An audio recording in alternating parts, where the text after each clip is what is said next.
The Lord be with you. And with your spirit.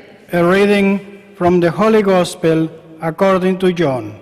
Glory to you, O Lord. Jesus said to his disciples, "If you love me, you will keep my commandments, and I will ask the Father, and he will give you another advocate to be with you always, the Spirit of truth, whom the world cannot accept, because it neither sees nor knows him. But you know him because he remains with you and will be in you. I will not leave you orphans. I will come to you. In a little while the world will no longer see me, but you will see me, because I live and you will live. On that day you will realize that I am in my Father, and you are in me, and I in you. Whoever has my commandments and observes them is the one who loves me. Whoever loves me will be loved by my Father, and I will love him and reveal myself to him." The Gospel of the Lord. Praise be to you, Jesus Christ.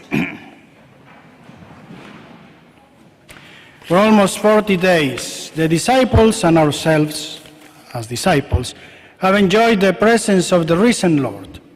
And then little by little, they start feeling that it's the time of the farewell. And the sadness, a sense of being lost, abandoned, starts to, drip in their hearts. And the last weeks we have been reading the discourse of Jesus at the Last Supper, when he addresses all these feelings of the disciples. Last week we have seen how he felt very clearly that they will feel lost, and he told them, "I am the way, the truth, and the life. So you know where to go, how to go, and which is the way I am." Today, he makes them a promise that is full of tenderness. He tells them, "I will not leave you orphans." Being an orphan is an experience that we all know in different ways. Because the orphan is not only that person who have lost a parent, a father, a mother. It's a pain that, is present in different experiences in our lives. There are those who are orphans because they have lost a loved one, and those who feel orphaned because they have lost a teacher, a church, an ideal, a party even. In short, something or someone who represented a fundamental reason for life. And even in this moment of isolation, some of us could feel like orphans, like abandoned. Even without losing faith, sometimes it is possible to go through the sense of an absence. Sometimes we can feel that God has abandoned us. And again, without losing faith, but this feeling, this sensation that the disciples were feeling. Like the disciples on the eve of the Passion, we experience the painful prospect of separation.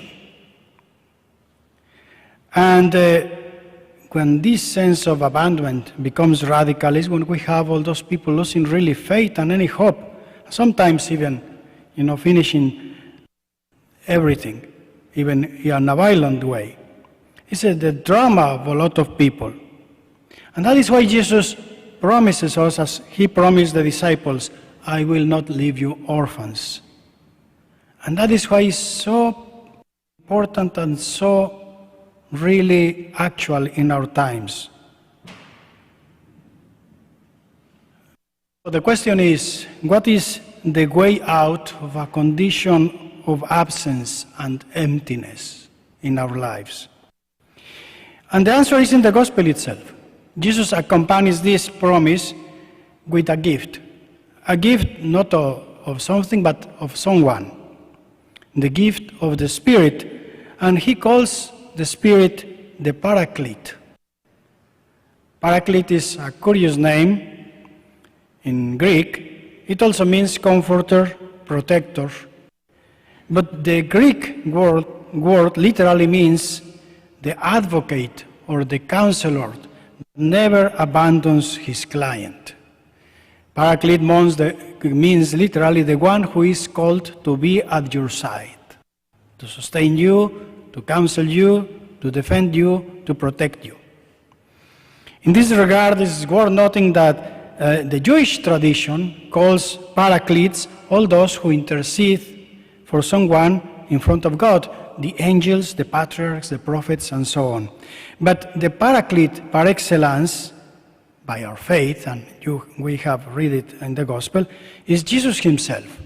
You notice, he tells the disciples, I will send you another paraclete, another consoler, another advocate, another who will be at your side, because he is the first one and the one par excellence. So the mission of the Spirit is joining that of the Jesus, the Paraclete. And the mission of this Paraclete is above all to intercede for us from our condition as orphans. And he can do that because the Spirit knows the suffering of those who feel alone, who feel not understood, not accepted, those who have lost any vital reason and have found nothing that could fill the void.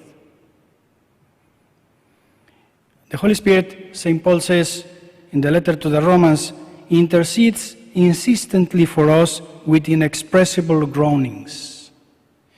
So, we see that Jesus does not abandon us, and what he does is not only with words. When we want to console someone, we rely mostly on words, because at the end is what we have. You know, you are trying to console someone who has a great loss or tragedy in his or her life. You know, we cannot do much. Our words is what we mainly have. But that is not what Jesus does. Jesus not only has words, he has a gift that is his very presence. He actually fills the void with his presence. Now, it's a different kind of presence. And that is maybe the difficult part and the thing that we need to train to be able to perceive. There is a reason why the Spirit is called the Spirit. Spirit, you know, in Hebrew is ruach, and in Greek is pneuma, and in Latin is spirit. All words that mean one thing: breathe, wind. Why is that?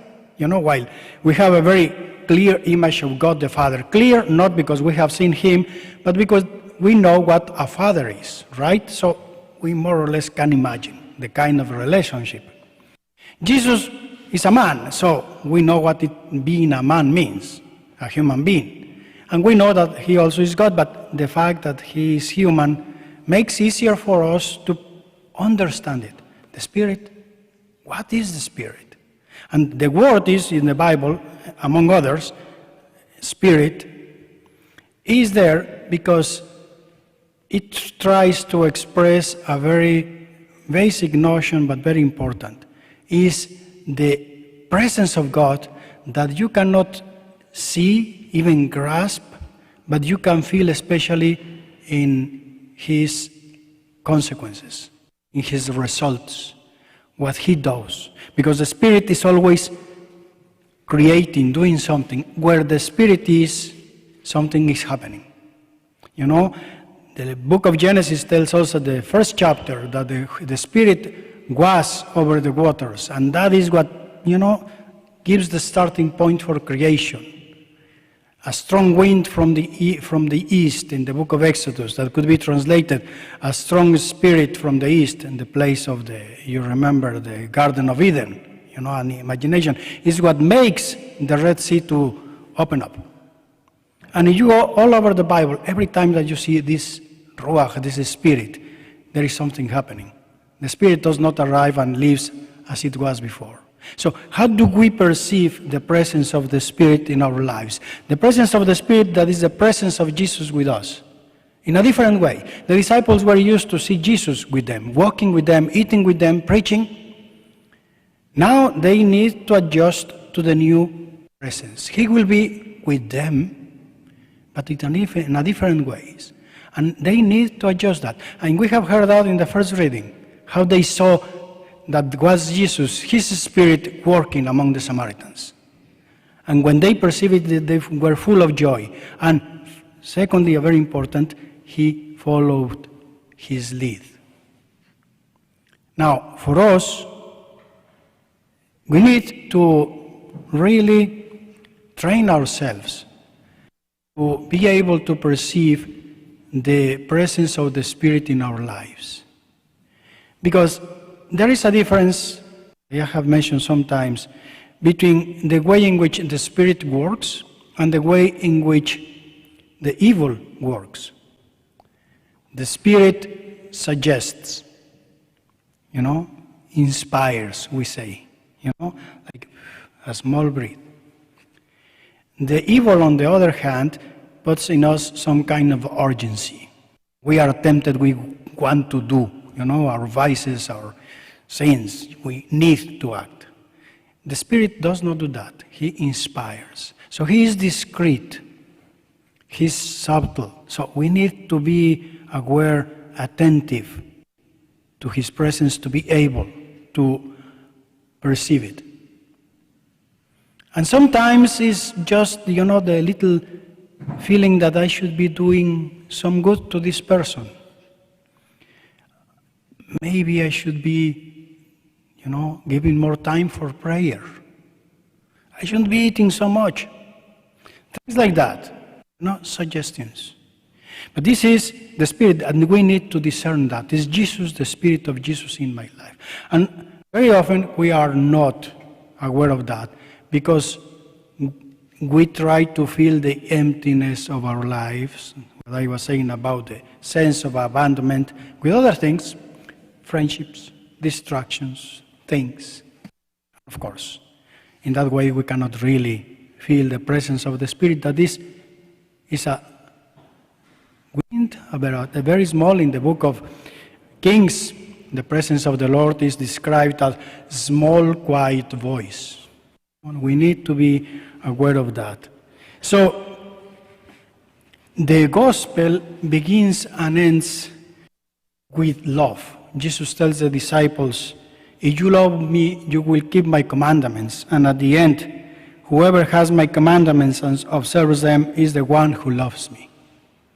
The answer to that presence of Jesus in this new way, that is the way in which we experience him, because we have not the direct experience of the apostles, is really seen, and the consequence of that, in the way we love his commandments, in the way in which love what he has been teaching us his whole life, and with his death and resurrection.